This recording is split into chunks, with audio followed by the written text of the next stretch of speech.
the Trudeau government has signed a defense cooperation agreement with Ukraine, a seemingly mundane bit of statecraft that could have far-reaching implications for the Eastern European countries' bid to buy Canadian-made weapons. The bilateral deal, signed this week by Defense Minister Harjit Sajjan and his Ukrainian counterpart Stepan Poltorak, increases mutual cooperation in the areas of defense policy, education, defense research and development, as well as production. It also opens the door for more direct Canadian military and defense industrial support for Ukraine, Poltorak said in an interview with CBC News. Prior to the last election, the former Conservative government began examining whether to add Ukraine to Canada's automatic firearms country control list, which would allow Canadian exporters to sell the country's so-called prohibited weapons.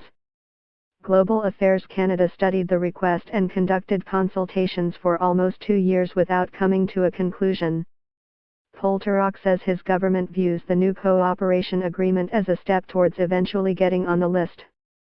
I do hope this agreement will serve as the foundation for the future dialogue on the possibility of this sort of assistance to Ukraine, Poltorak said Tuesday in an interview conducted through a translator. He emphasized the weapons his country is seeking would be defensive in nature and meant to repel attacks by Russian-backed separatists who have been using sophisticated, heavy weapons such as artillery and tanks. We are a peaceful country, he said. 2 human rights groups, Project Plowshares and Amnesty International, expressed their opposition to the notion of Canadian companies selling weapons to Ukraine. Aside from meeting Canadian political and military officials, Poltorak met Tuesday with defense industry representatives. He also pushed his country's case for more aid and equipment.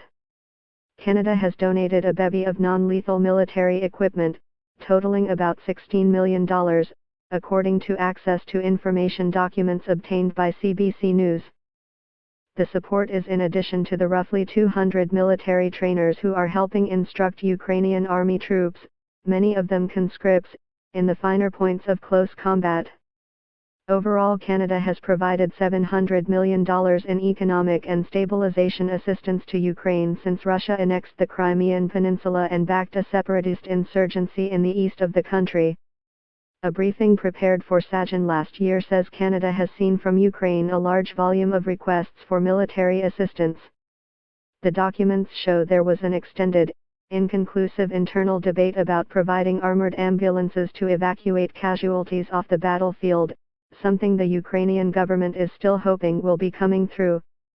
Poltorak declined to list what kind of equipment his country was seeking, but did say he pitched both Sajjan and Gen.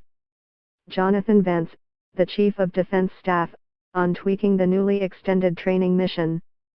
The proposal would not involve additional troops, but would reconfigure some of the training and perhaps sprinkle Canadians across 2 other training centers that are under construction. It would mean that instructors from Canada are engaged in training our personnel in different military exercise areas, and the training programs they provide could also be diversified, said Poltorak, who did not explain what skills he believed could be added to current regime.